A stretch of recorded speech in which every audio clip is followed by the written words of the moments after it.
ভুল শব্দটা মাত্র 2 অক্ষরের হলো এর ভয়াবহতা কুলহীন। ঠিক তেমনি একটা ভুল বোঝাবুঝি আমাদের জীবনকে ধ্বংস করার জন্য যথেষ্ট। আর আজকে আমি যে ড্রামাটা নিয়ে হাজির হয়েছি সেটার শুরুই হয় ভুল বোঝাবুঝি থেকে, যে ভুল মানুষকে মৃত্যুর দিকে ঠেলে দেয় এবং সন্তানকে এতিম করে ফেলে। তো কি হয়েছিল সে ভুল বোঝাবুঝি যা মানুষকে আত্মহত্যার পথ বেছে নিতে বাধ্য করেছে, তা জানতে হলে অবশ্যই ভিডিওটা শেষ পর্যন্ত দেখতে হবে। আর এই ড্রামাটা হলো একটা মিনি ড্রামা, তাই ভিডিওটা অনেক বড় না হলেও গল্পটা অসাধারণ। এই জন্য অনুরোধ করব ভিডিওটা শেষ পর্যন্ত দেখার। আর ইদানিং আমার ভিডিওতে তোমরা কিন্তু একদমই অ্যাক্টিভ থাকছো না, যার ফলে নতুন ভিডিও বানাতে আমার একদমই ভালো লাগছে না। তো তোমাদের কাছে কোন ধরনের ড্রামা বেশি ভালো লাগে সেটা আমাকে জানাতে পারো। আর ভিডিওগুলো বেশি বেশি শেয়ার করে আমাকে নতুন নতুন ভিডিও বানানোর অনুপ্রেরণা দিতে পারো। তাহলে আর দেরি কেন, এখনই ভিডিও শেয়ার করে এবং আমার চ্যানেলটা সাবস্ক্রাইব করে আমার পাশেই থেকো। তাহলে চলো এখন ড্রামা শুরু করা যাক। এই ড্রামার শুরুতেই আমরা টেরেসে একজন মহিলাকে দেখতে পাই, যে কিনা ফোনে কারোর সঙ্গে কথা বলছিল। মহিলাটিকে দেখে অনেক চিন্তিত মনে হচ্ছিল। সে বিচলিত কণ্ঠে ফোনের ব্যক্তিটিকে বলে, তুমি তো চাও আমি মারা যাই, তাই না? তাহলে তাই হোক। মহিলাটি আর কোনো কথা না বলে ফোন রেখে দেয় আর ছাদ থেকে লাফ দেয়। এদিকে ছোট্ট একটি মেয়ে মহিলাটিকে নিজের আশেপাশে দেখতে না পেয়ে যখন খোঁজা শুরু করে, তখন সে হাঁটতে হাঁটতে ছাদে চলে আসে। আর এখানে এসে সে নিজের চোখের সামনে মহিলাটিকে ছাদ থেকে ঝাঁপ দিতে দেখে ভয়ে একদম চিৎকার করে ওঠে। ঠিক তখনই নায়না নামের একটি মেয়ে ঘুম থেকে লাফিয়ে ওঠে। আর আমরা বুঝতে পারি এতক্ষণ ধরে যা কিছু হচ্ছিল সবকিছুই নায়নার স্বপ্ন ছিল, তবে বাস্তব স্বপ্ন। অর্থাৎ 10 বছর আগে নায়নার মা এই ছাদ থেকে তার চোখের সামনে ঝাঁপ দিয়ে মারা গিয়েছিল, যে স্বপ্ন নায়নাকে এখনো গ্রাস করে বেড়াচ্ছে। যাই হোক, এর পরের সিনে দেখা যায় নায়না ফ্রেশ হয়ে নিজের কাজে যাওয়ার জন্য তৈরি হয়। তখন রাস্তায় একজন মহিলা তার সঙ্গে দেখা করে আর নায়নাকে বলে, তোমার বাবার বিজনেস লসে চলছে, তাই তোমার প্রতিবন্ধীদের জন্য তৈরিকৃত স্কুলটি বন্ধ করে দিতে হবে। কিন্তু নায়না সেই মহিলাটিকে ইশারায় বুঝিয়ে দেয় ওই স্কুল তার মা তৈরি করেছে, তাই সে কিছুতেই ওই স্কুল বন্ধ হতে দিবে না। এটা শুনে মহিলাটি কোনো কথা না বলে নায়নাকে নিজের সঙ্গে গাড়িতে উঠতে বলে। তারপর মহিলাটি তাকে একটি শুনশান জায়গায় নিয়ে আসে। নায়না কিছু বুঝে ওঠার আগেই দুজন লোক এসে তাকে বেহুশ করে ফেলে। তারপর আমরা জানতে পারি এই মহিলাটির নাম হলো জিয়া, যে কিনা নায়নার সৎমা। জ্ঞান ফেরার পর নায়না নিজেকে একটি বিছানা আবিষ্কার করে। আসলে নায়নার সৎমা তাকে এক লোকের কাছে সেল করে দিয়েছিল। নায়নার যখন হুঁশ ফিরে আসে তখন সে হোটেল রুম থেকে পালানোর জন্য ছোটাছুটি করতে থাকে, কিন্তু তাকে ধরার জন্য কিছু লোক আবারও তার পিছনে ধাওয়া করে।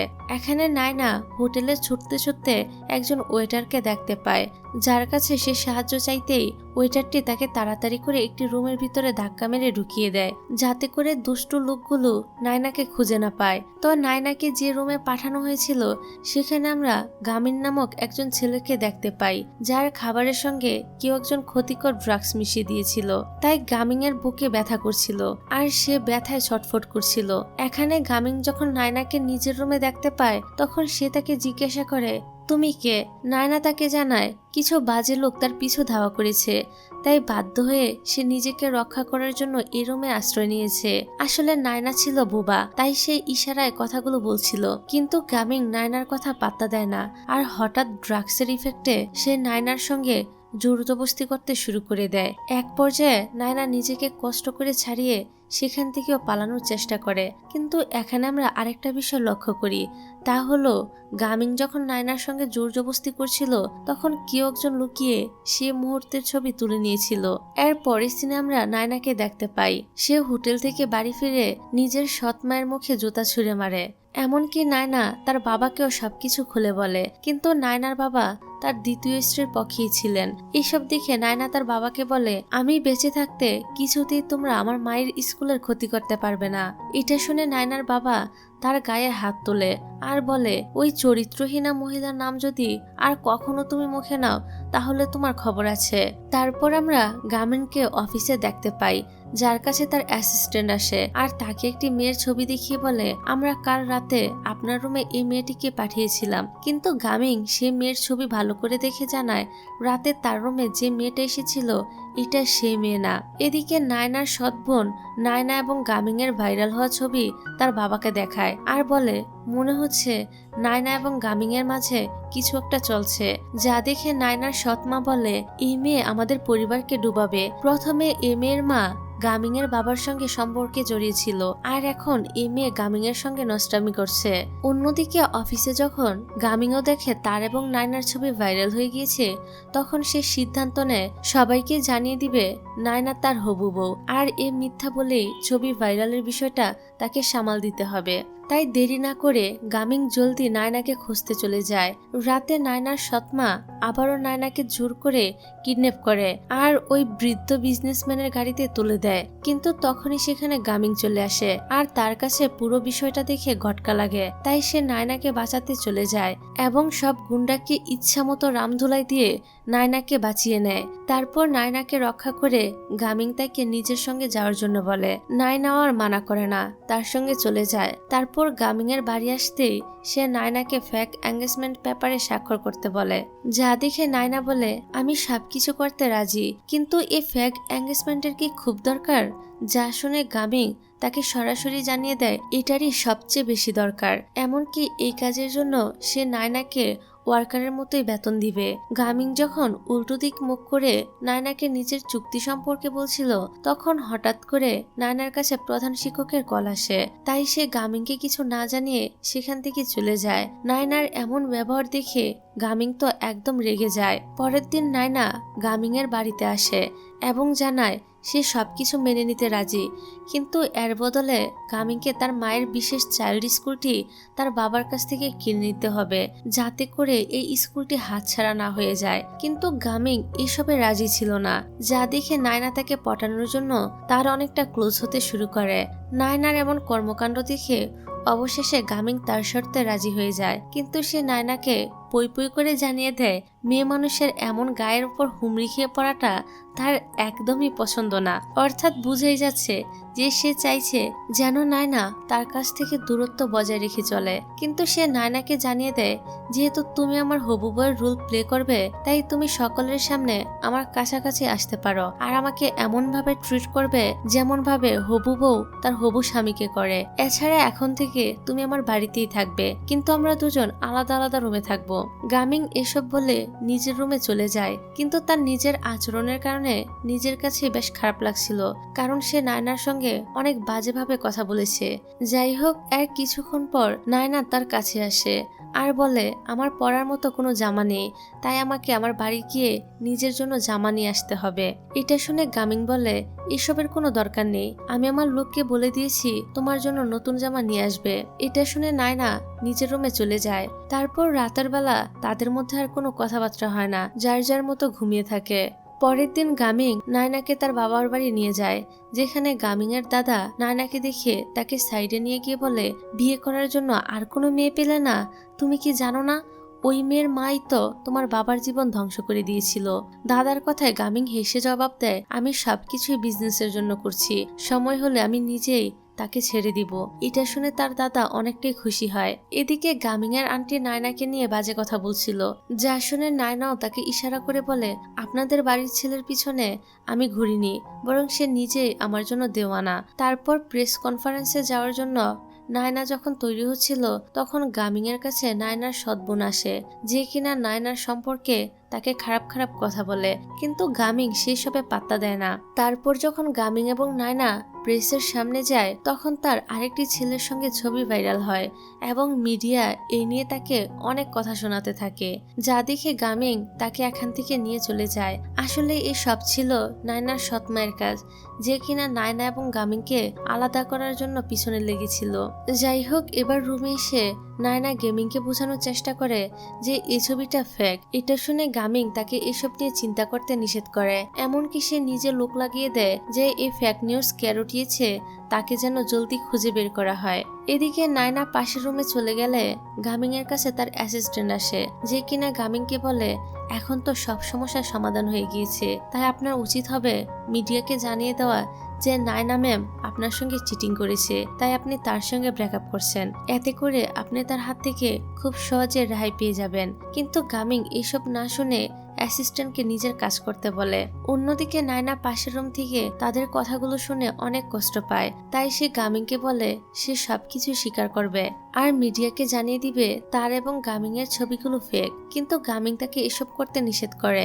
এদিকে মিডিয়া যখন নায়নার সৎ মা এবং সৎ বোনকে প্রশ্ন করছিল, তখন তারা নায়নাকে নিয়ে অনেক খারাপ খারাপ মন্তব্য করে, যা দেখে গামিং মিডিয়ার কাছে আসে আর বলে নায়না আমার বাগদত্তা, তাই তার নামে কেউ বদনাম ছড়িয়ে রেহাই পাবে না, খুব দ্রুতই অপরাধীকে শাস্তি পেতে হবে। আসলে গামিং বুঝে গিয়েছিল যে এসব নায়নার সৎ মা এবং সৎ বোনের কাজ। এর পরের সিনে আমরা দেখতে পাই নায়না যখন রুমে যেতে নেয়, তখন হঠাৎ করে সে নিজের সৎমাকে এক মহিলার সঙ্গে কথা বলতে দেখে। আসলে এটা সেই মহিলা ছিল যে কিনা একসময় নায়নার মায়ের সেবা করত।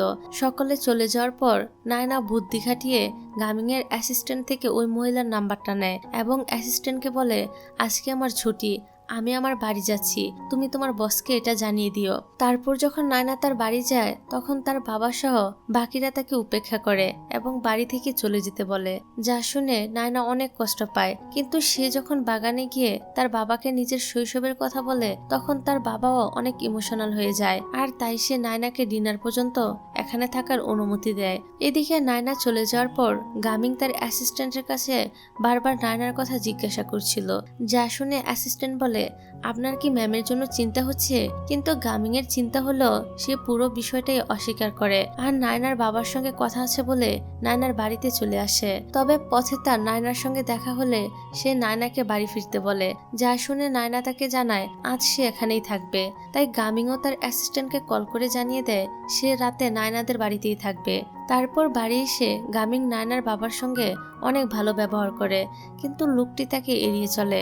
তারপর রাতের বেলা নায়না এবং গামিংকে থাকার জন্য একটা রুমই দেওয়া হয়, যা দেখে গামিং নায়নাকে বলে তোমার রুম এত সাদামাটা কেন? নায়না জানায় এটা তার রুম, সে স্কুলে থাকে। এছাড়া নায়না গামিংকে অন্য রুমে থাকার জন্য অনুরোধ করে, কিন্তু গামিং এতে রাজি হয় না, কারণ তারা যদি আলাদা রুমে থাকে তাহলে হয়তোবা সবাই তাদের সম্পর্ক নিয়ে সন্দেহ করবে। তাই বাধ্য হয়ে চুক্তির কথা ভেবে নায়নাকে গামিং এর সঙ্গে রুম শেয়ার করে থাকতে হয়। তবে এখানে সে গামিং এর সঙ্গে বেড শেয়ার করে না, বরং নিজেই নিচে বিছানা করে শুয়ে পড়ে। রাতে গামিং তাকে আবারও বিরক্ত করে এবং গল্প শোনাতে বলে। বাধ্য হয়ে নায়না তাকে গল্প শোনায়, তাও আবার হরর গল্প, যা শুনে গামিং বলে হয়েছে হয়েছে, এসব গল্প আর শোনাতে হবে না। গামিং এর কথায় নায়না চুপ হয়ে আবারও ঘুমে মন দেয়, কিন্তু একটু পরেই সে দেখতে পায় গামিং এসে তার পাশে শুয়ে আছে। এসব দেখে সে গামিংকে নিজের জায়গায় গিয়ে শুতে বলে, কিন্তু গামিং তাকে বিরক্ত করে বলে তুমি নিজেই তো আমাকে ভূতের গল্প শুনিয়ে ভয় দেখিয়েছ, তাই এখন আমার একা শুতে ভয় লাগছে। গামিং এর এসব কথা শুনে নায়না তাকে ফোন থেকে গান শোনায়, যাতে করে তার ভয়টা কেটে যায়। আর কিছুক্ষণের মধ্যেই গামিং এর সব ভয় দূর হয়ে যায় আর সে পুনরায় আগের মতো নিজের বিছানায় গিয়ে শুয়ে পড়ে। পরের দিন গামিং নায়নার বাবার সঙ্গে কথা বলে এবং নিজের শেয়ার তার কাছে বিক্রি করে দিতে বলে, কারণ আর কয়েকদিন গেলে এমনি তো এই শেয়ারের দাম অনেক কমে যাবে। গামিং এর এসব কথা শুনে নায়নার বাবা রাগ করে সেখান থেকে উঠে চলে যায়, যা দেখে নায়নাও তার পিছু নেয়। তারপর নায়নার বাবা নায়নাকে বলে তুমি গামিং এর কাছে শেয়ার বিক্রি করার জন্যই আমার সঙ্গে কাল থেকে এত ভালোভাবে কথা বলছো, তাই না? এর উত্তরে নায়না তার বাবাকে বলে সে এ উদ্দেশ্যে এমন কিছু করেনি, বরং সে তো তাকে অনেক ভালোবাসে। মেয়ের এমন কথায় বাবার মন একদম গলে যায় আর সে গামিং এর কাছে নিজের শেয়ার বিক্রি করে দিতে রাজি হয়ে যায়। এর পরের সিনে আমরা গামিংকে দেখতে পাই সে ইশারায় কিভাবে কথা বলে সেটা শিখছিল, কিন্তু তখনই সেখানে নায়না চলে আসে আর গামিংকে বলে আমি একটু বাইরে যাচ্ছি। কিন্তু গামিং তাকে কিছু জিজ্ঞাসা করার আগেই সে বাইরে চলে যায়। রাতেও গামিং নায়নাকে কোথাও একটা যেতে দেখে তার পিছনে এবং দেখতে পায় নায়না একটা লোকের সঙ্গে আলাদাভাবে কথা বলছে। তখন গামিং লুকিয়ে সে লোকের ছবি তুলে নিজের লোককে পাঠিয়ে বলে যে করেই হোক এর খবর তুমি বের করো। রাতে যখন নায়না বাড়ি ফিরছিল, তখন পথে নায়না আবারও তার সৎ মায়ের পাঠানো সেই বিজনেসম্যানের সম্মুখীন হয়, যে আবারও নায়নাকে জোর করে গাড়িতে নিয়ে গিয়ে তার সঙ্গে জবরদস্তি করার চেষ্টা করে। কিন্তু তখনই সেখানে গামিং চলে আসে আর সে ওই বিজনেসম্যানকে কেলানি দিয়ে নায়নাকে প্রটেক্ট করে। যদিও নায়নার অবস্থা ঠিক সুবিধা লাগছিল না। বাড়ি যাওয়ার পর গামিং নায়নাকে আহত স্থানে মলম লাগিয়ে দেয়, যা দেখে নায়না তাকে কিছু একটা বলে, কিন্তু গামিং তার কথা বুঝতে পারছিল না। তাই নায়না যখন নিজের ফোন নেওয়ার সময় গামিং এর উপর ঝুঁকে, তখন তো নায়নাকে এতটা কাছে আসতে দেখে গামিং খুশিতে একদম বেহুশ হয়ে যায়। হঠাৎ করে গামিং বেহুশ হয়ে যাওয়ায় নায়না তাকে ধরে নেয়। আসলে ওই বিজনেসম্যানের সঙ্গে মারামারি করার জন্যই তার শরীর একদম দুর্বল হয়ে গিয়েছিল। আর এখন এই কারণে নায়না গামিং এর জন্য হেলদি খাবার তৈরি করে। রাতে যখন গামিং এর জ্ঞান ফিরে আসে, তখন সে দেখতে পায় নায়না তার জন্য টেবিলে অনেক রকমের খাবার সাজিয়ে রেখেছে। এটা দেখে তার নায়নাকে পুরো নিজের বিয়ে করা বউর মতো লাগে। যাই হোক, তারপর গামিং এসে যখন খাবার খাচ্ছিল, তখন তাকে তার অ্যাসিস্ট্যান্ট কল করে জানায় যে লোকটির সঙ্গে নায়না কথা বলেছিল মূলত সে একজন ডিটেকটিভ। আসলে নায়না তার মায়ের মৃত্যুর আসল কারণ খুঁজে বের করার জন্য তাকে হায়ার করেছিল, কিন্তু লোকটি অনেক বেশি টাকা চার্জ করায় নায়নাকে আশাহত হয়ে সেখান থেকে ফিরে আসতে হয়। এসব জেনে গামিং তার অ্যাসিস্ট্যান্টকে বলে ওই ডিটেকটিভকে কাজে লেগে যেতে বলো, যত টাকা লাগে আমি দিব। ঘুমানোর সময় নায়নার কাছে ডিটেকটিভের কল আসে।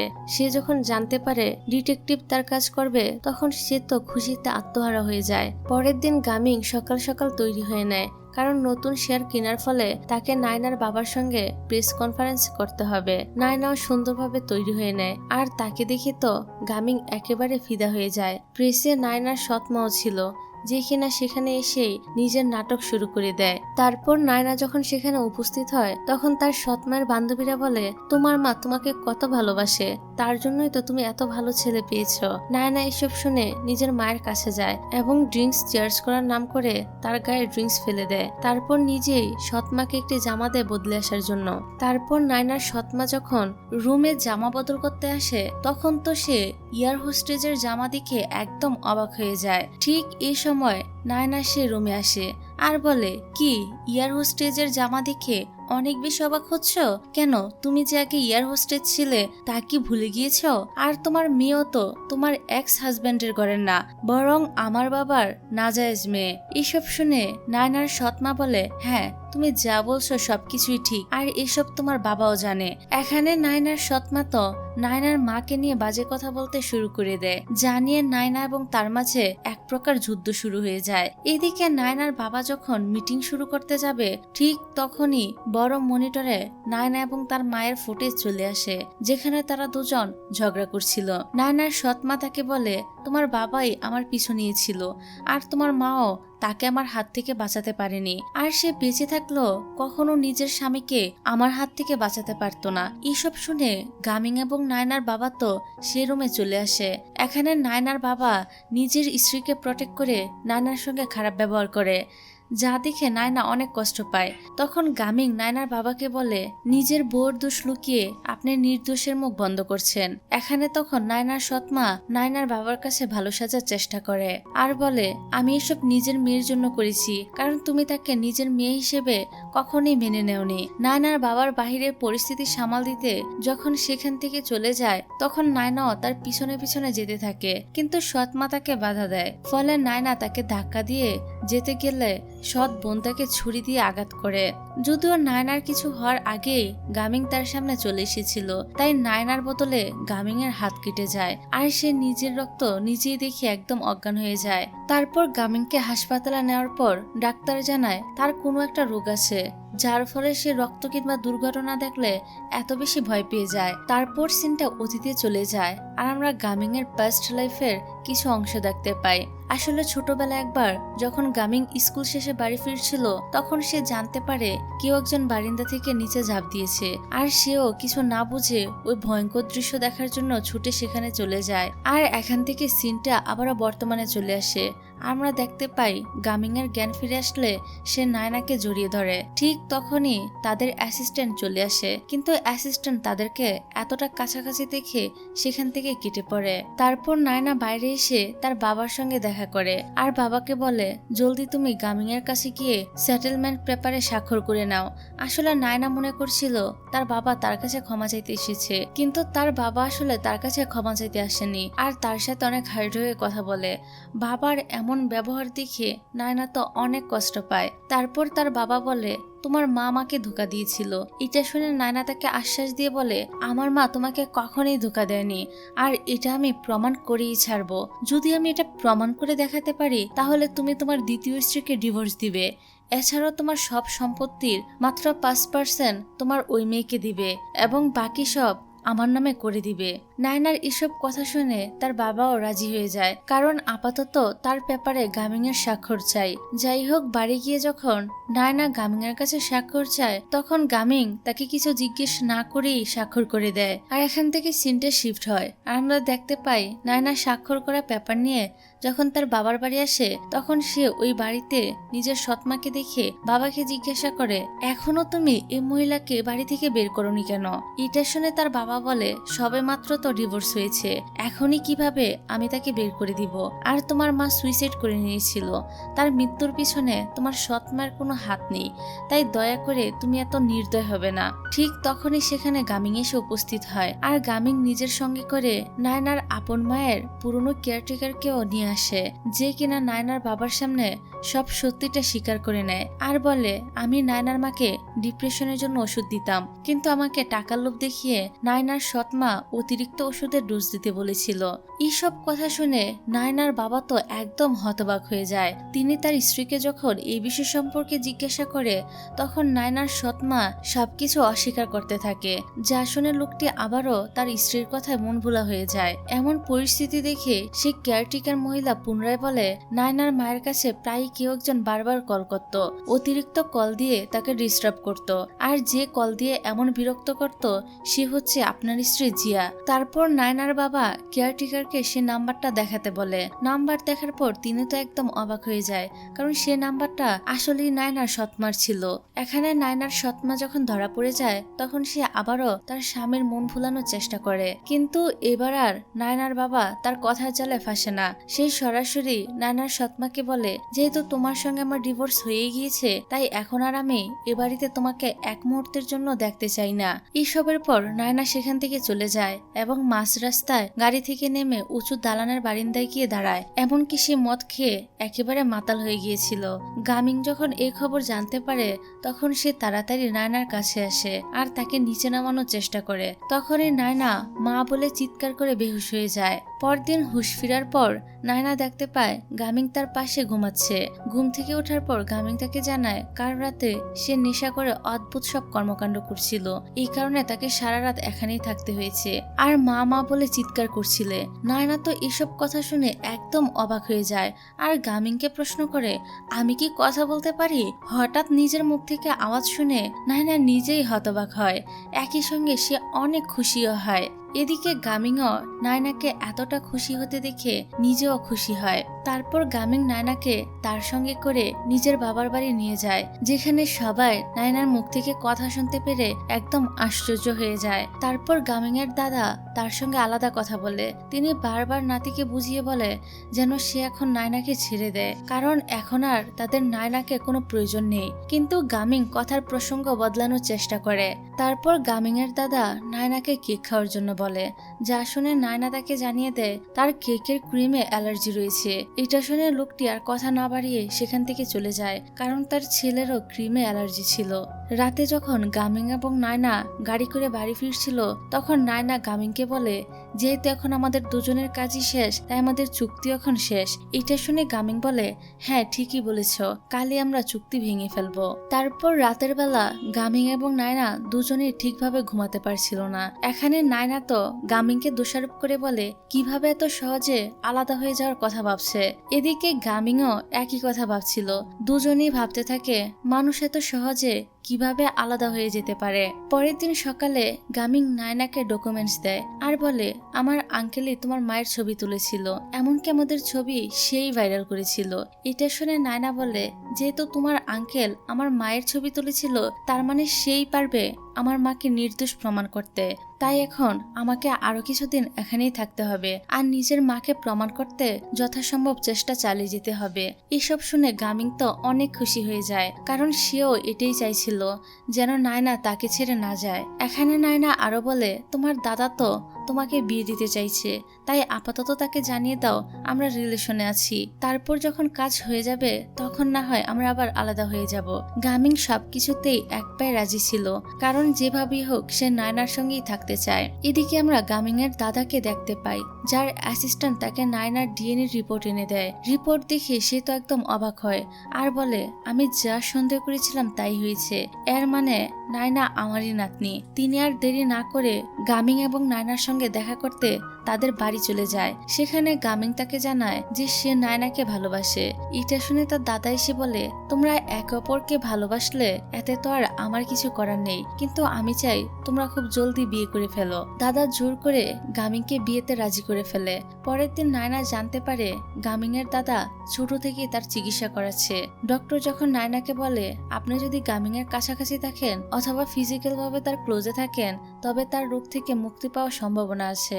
আর এসব কথা শুনে নায়নাও তার সাথে থাকতে রাজি হয়, কারণ এতদিন গামিং তার জন্য অনেক কিছু করেছে, এবার তার করার পালা। তারপর বাসায় এসে নায়না এক পা দুপা করে গামিং এর ক্লোজে আসতে থাকে। নায়নাকে এতটা কাছে আসতে দেখে গামিং তো খুশিতে চোখ বন্ধ করে ফেলে, কিন্তু নায়না তার একেবারে কাছে এসে বলে, এতটা ক্লোজ হয় কি যথেষ্ট? যা শুনে গামিং চমকে ওঠে। তাকে চমকাতে দেখে নায়না বলে, আসলে ডক্টর আমাকে তোমার কাছাকাছি থাকতে বলেছিল, তাই এখন থেকে আমি তোমার সঙ্গে করেই তোমার অফিসে যাব। গামিং আর এসবে আপত্তি জানায় না। পরের দিন দুজন একে অপরের হাত শক্ত করে ধরে অফিসে যায়। এমনকি এক মুহূর্তের জন্য নায়না গামিং এর হাত ছাড়ে না। এই সময় গামিং বলে, আমার ওয়াশরুমে যেতে হবে, এখনো যদি তুমি আমার সঙ্গে যেতে চাও তাহলে হাত ছাড়ার কোনো প্রয়োজন নেই, আমার সঙ্গে যেতে পারো। এটা শুনে বেচারি নায়না তো অনেক লজ্জা পেয়ে যায় আর তার হাতটা ছেড়ে দেয়। তারপর রাতে তারা একসঙ্গে লাইট বন্ধ করে মুভি দেখে। এমনকি অন্ধকারে দুজন সিঁড়ি দিয়ে নামতে গিয়ে একে অপরের উপর পড়ে যায় আর তাদের ভুলবশত কিস হয়ে যায়। কিন্তু এটা আমার কাছে ভুলবশত মনে হয় না, এটাই স্বাভাবিক, কারণ তাদের সব ড্রামাতেই এরকম ভাবে কিস হয়। যাই হোক, সে রাতে কিস করার কারণে নায়নার তো লজ্জায় আর ঘুমিয়ে আসে না, আর সে তো লজ্জার কারণে সকালে গামিং এর সামনেও যেতে পারছিল না। কিন্তু তারা দুজনে ফোনে ঠিকই এক অপরের সঙ্গে চ্যাটিং করছিল। চ্যাটিং এর মাধ্যমে গামিং নায়নাকে বলে, আজকে আমরা মুভি দেখতে যাব এবং অনেক এনজয় করব। এদিকে নায়না শপিং করতে গিয়েছিল আর সে হাঁটতে হাঁটতে গামিং এর সঙ্গে চ্যাট করছিল, কিন্তু হঠাৎ করে রাস্তায় কিছু লোক এসে তাকে জোর করে ধরে গাড়িতে তুলে নেয়। আর এটা মূলত তার সৎ মায়েরই কাজ ছিল। তারপর সন্ধ্যায় যখন গামিং নায়নার জন্য একটি রিং কিনে, তখন তার কাছে নায়নার সৎ মায়ের কল আসে আর বলে, যদি নায়নাকে জীবিত দেখতে চাও তাহলে তাড়াতাড়ি আমার পাঠানো ঠিকানায় চলে এসো। এই খবর পেয়ে গামিং তার রিং নিজের পকেটে রেখে তাড়াতাড়ি নায়নাকে বাঁচাতে চলে যায়। নির্দিষ্ট লোকেশনে এসে সে দেখতে পায় নায়নার সৎ মা নায়নার উপর অনেক বাজেভাবে অত্যাচার করছে। এটা দেখে গামিং বলে, নায়নাকে আপনি কিছু করবেন না, আপনার যা প্রয়োজন আমি আপনাকে দিব। কিন্তু নায়নার সৎ মা তাকে জানায়, তোমরা আমার সব কেড়ে নিয়েছো, তাই এখন আমি নায়নার সবকিছু শেষ করে ফেলবো। এই বলে সে নায়নাকে ছাদ থেকে ফেলে দেয়। এদিকে তখনই গামিং এর লোকেরা নায়নার মাকে ধরে ফেলে আর গামিংও কোনো মতে বিল্ডিং এ লটকে থাকা নায়নাকে উপরে তুলে নেয়। আর এখানে সে নায়নাকে উপরে তুলে জড়িয়ে ধরে আর বলে, আমি তোমাকে হারাতে পারবো না, তাই আর কিছু হওয়ার আগেই নিজের মনের কথা তোমাকে খুলে বলতে চাই। তারপর গামিং রিং বের করে নায়নাকে বিয়ের জন্য প্রপোজাল করে। এসব দেখে নায়নাও অনেক খুশি হয় আর রাজি হয়ে যায়। এর পরের দিন আমরা নায়না এবং গামিংকে নিজেদের বিয়ের পোশাক কেনার জন্য শপিং করতে যেতে দেখি। এখানে নায়না যখন বিয়ের জামা পরে গামিং এর সামনে এসে দাঁড়ায়, তখন গামিং তো তার উপর থেকে চোখ সরাতেই পারছিল না, আর তাই সে নায়নাকে কিস করে নেয়। কিন্তু নায়না তাকে বাধা দেয় আর বলে, এখন এসব করো না, মানুষ দেখে ফেলবে। নায়নার কথা শুনে গামিং তো অসুস্থ হওয়ার নাটক করে। এটা দেখে নায়না তো অনেক চিন্তায় পড়ে গামিংকে কিস করে বসে। এর পরের দিন আমরা নায়নাকে দেখতে পাই, যে কিনা তার বাড়িতেই ছিল। হঠাৎ করে নায়নার বাসায় গামিং এর আঙ্কেল চলে আসে, যিনি নায়নাকে তার ডিএনএ টেস্টের রিপোর্টটা দেখিয়ে বলে, তোমার মা এবং নায়নার বাবা অনেক আগে থেকে রিলেশন ছিল, কিন্তু আমার বাবা তাদের রিলেশন মেনে নেয়নি। তারপর তোমার মায়ের বিয়ে হয়ে যায়, কিন্তু বিয়ের পর তার আবারও গামিং এর বাবার সঙ্গে অবৈধ সম্পর্ক তৈরি হয়। এখানে গামিং এর আঙ্কেল এক এক করে সব ছবি দেখায়, যা দেখে নায়নার অনেক খারাপ লাগে, কারণ সে নিজের মাকে নির্দোষ মনে করত, কিন্তু বাস্তবে তো আসলেই তার মা নির্দোষ ছিল না। তারপর গামিং এর আঙ্কেল গামিং এর কাছে যায় আর তাকেও তার ডিএনএ টেস্ট রিপোর্ট দেখিয়ে বলে, এবার তুমি বুঝতে পারছো যে তুমি আমাদের বংশের ছিলে না। এসব শুনে গামিং তাকে জিজ্ঞাসা করে, আপনি কি চান? তখন তার আঙ্কেল বলে, আমি চাই তুমি এই কোম্পানি এবং সব সম্পত্তির দাবি ছেড়ে এখান থেকে চলে যাও। এর পরের সিনে আমরা নায়নাকে তার বাবার কাছে যেতে দেখি। নায়না তার বাবার কাছে নিজের মায়ের সম্পর্কে জিজ্ঞাসা করলে তার বাবা এবার তার মুখ বন্ধ করে বসে থাকে না, বরং সে সবকিছু খুলে বলে। আসলে নায়নার বাবা একসময় গামিং এর দাদার কোম্পানিতে চাকরি করত। হঠাৎ একদিন গামিং এর দাদা এসে বলে, তোমাকে আমার ছেলের প্রেমিকাকে বিয়ে করতে হবে। নায়নার বাবা তখন আর না করতে পারে না, কারণ সে অনেক আগে থেকেই নায়নার মাকে ভালোবাসতো। তারপর যখন তাদের বিয়ে হয়, এর কয়েকদিন পরই তার বাবা জানতে পারে নায়নার মা গর্ভবতী, আর সেই গর্ভের সন্তানই হচ্ছে নায়না, যে কিনা আসলে গামিং এর বাবার আসল সন্তান। নায়না এখানে এই সবকিছু জানার পর তার বাবাকে বলে, তুমি শুরু থেকেই জানতে আমি তোমার আপন মেয়ে না, তবু তুমি কেন আমাকে এই কথা আগে বলনি? এসব বলে সে অনেক কষ্ট পেয়ে বাড়ি থেকে চলে যায়। তারপর সে নিজের মায়ের কবরের সামনে গিয়ে মাকে প্রশ্ন করে, তোমার জন্য আমি পুরো পৃথিবীর সঙ্গে লড়াই করেছি, শুধুমাত্র তোমাকে নির্দোষ প্রমাণ করার জন্য, কিন্তু আজকে তোমার জন্যই আমাকে আমার বাবার সামনেও লজ্জায় পড়তে হয়েছে। যাকে আমি এত ভালোবাসি, দিন শেষে প্রমাণ হলো সে লোকটা আমার ভাই। এসব বলে নায়না কান্নায় ভেঙে পড়ে। এদিকে লুকিয়ে লুকিয়ে এই দৃশ্য গামিং আড়াল থেকে দেখছিল। তারপর রাতে নায়না বাড়ি ফিরে গামিং এর সাথে কোনো কথা বলে না, যা দেখে গামিং তার কাছে যায় আর তাকে জড়িয়ে ধরে। নায়না তাকে বলে, আমাদের সম্পর্কের পূর্ণতা পাওয়া কখনোই সম্ভব না, কারণ আমরা সম্পর্কে ভাই বোন হই। এসব শুনে গামিং জানায় সে তার বাবার সন্তান না, বরং তাকে তার দাদা দত্তক নিয়েছিল।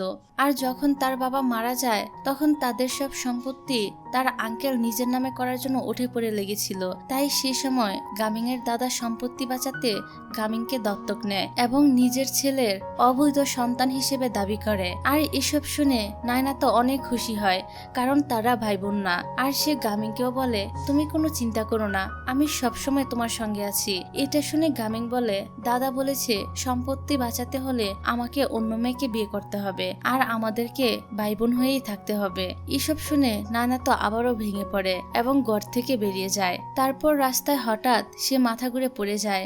জ্ঞান ফেরার পর নায়না তার সামনে স্কুলের প্রধান শিক্ষককে দেখতে পায়, যে কিনা নায়নাকে তার মায়ের একটা ডায়েরি দেয়, যা পড়ে নায়না জানতে পারে বিয়ের পর নায়নার মায়ের কারোর সঙ্গে সম্পর্ক ছিল না। আসলে গামিং এর আঙ্কেল ইচ্ছে করেই তার মাকে ড্রাগস দিয়ে গামিং এর বাবার কাছে পাঠিয়েছিল, আর গামিং এর বাবা নায়নার মাকে সামলানোর চেষ্টা করেছিল। সেই সুযোগকে কাজে লাগিয়ে গামিং এর আঙ্কেল তাদের ছবি তুলে নেয় আর সেটা ভাইরাল করে তাদেরকে বদনাম করে। আর এসব কিছু সহ্য করতে না পেরে গামিং এর বাবা আত্মহত্যা করে। সব জানতে পেরে নায়না বুঝতে পারে তার মায়ের আসলে কোনো দোষ নেই, আর গামিং এর বাবারও কোনো দোষ নেই। পরদিন যখন গামিং তার দাদাকে নিয়ে বিয়ের প্রেস কনফারেন্স করে, তখন সেখানে বিয়ের ড্রেস পরে নায়না উপস্থিত হয় আর সে বলে, আমি গামিংকে বিয়ে করব। এটা শুনে গামিং এর আঙ্কেল বলে, তোমাদের বিয়ে হতে পারে না, কারণ তোমরা তো ভাই বোন। এসব শুনে গামিং এর দাদা বলে, ওরা তো আপন ভাই বোন না, কারণ গামিংকে আমি দত্তক নিয়েছিলাম। যার জবাবে আঙ্কেল তাকে উদ্দেশ্য করে বলে, তাহলে তো গামিং এই কোম্পানি অথবা সম্পত্তি কোনো কিছুই পাবে না। গামিং তখন বলে, আমার এসব কিছুই লাগবে না, কারণ আমার কাছে সবচেয়ে গুরুত্বপূর্ণ হলো নায়না। এর পরের দৃশ্যে দেখা যায় নায়না তার দাদার সঙ্গে কথা বলছিল। এখানে সে তার দাদাকে বলে, যেহেতু আমি এ বংশের মেয়ে, তাই আপনি চাইলে কোম্পানির সিইও আমি হতে পারি। নাতনির এমন কথা শুনে দাদা এক পর্যায়ে রাজি হয়ে যায় এবং মিটিং ডেকে নায়নাকে কোম্পানির সিইও ঘোষণা করে দেয়। কিন্তু এসবে আঙ্কেল রাজি ছিল না। সে আবারও সবাইকে বলে, নায়নার রিপোর্ট ভুল। যা শুনে দাদা বলে, কোনো ভুল নেই, কারণ আমি নিজেই ওর ডিএনএ পরীক্ষা করিয়েছিলাম। তারপর নায়না তার আসল বাবা মায়ের ওপর চাপানো বদনামের খোলাসা করে, যার ফলে আঙ্কেলের হাতে আর কোনো রাস্তাই খোলা থাকে না। সব জানতে পেরে গামিং এর দাদা তার ছোট ছেলেকে কোম্পানি থেকে বহিষ্কার করে। আর সবশেষে নায়নার মুখে হাসি ফুটে ওঠে, কারণ শেষ পর্যন্ত সে তার বাবা মাকে নির্দোষ প্রমাণ করতে পেরেছে। তারপর নায়না তার দাদাকে বলে, আমি কোম্পানির সিইও হতে চাই না, আমি তো এসব করেছি শুধুমাত্র আঙ্কেলের সব সত্যি ফাঁস করতে এবং নিজের বাবা মাকে নির্দোষ প্রমাণ করতে। এখন আমার কাজ হয়ে গিয়েছে। দাদাও আর নায়নাকে বাধা দেয় না। তারপর নায়না গামিংকে কিছু না জানিয়ে সেখান থেকে একাই চলে যায়। গামিংও বুঝতে পারছিল নায়না তার উপর অভিমান করেছে। নায়না যখন একা হাঁটছিল তখন হঠাৎ করে তার প্রধান শিক্ষক তার কাছে আসে আর বলে, তাড়াতাড়ি তোমার মায়ের কবরের কাছে যাও। নায়না কোনো কিছু না ভেবে নিজের মায়ের কবরের কাছে চলে আসে। সেখানে গিয়ে সে দেখতে পায় মায়ের কবরের সামনেটা সুন্দর করে সাজানো হয়েছে। হঠাৎ সেখানে গামিং এসে উপস্থিত হয় আর সে নায়নার মায়ের কবরের সামনে নায়নার কাছে ক্ষমা চায়। আসলে নায়না তার প্রতি রাগ করায় সে নায়নার মায়ের কবরের সামনেই তার কাছে ক্ষমা চাওয়ার সিদ্ধান্ত নিয়েছিল। তাই তো চারদিক এত সুন্দরভাবে সাজিয়েছিল। আর এসব দেখে নায়নাও অনেক খুশি হয়। আর তখনই গামিং তার আঙ্গুলের রিং পরিয়ে তাকে প্রপোজাল করে। এখানে দুজনই অনেক খুশি ছিল। আর সবশেষে তারা নায়নার মায়ের কবরে দোয়া করে একে অপরকে জড়িয়ে ধরে চুমু খায়। আর এভাবেই এই ড্রামাটি একটি সুন্দর হ্যাপি এন্ডিং এর মাধ্যমে শেষ হয়ে যায়।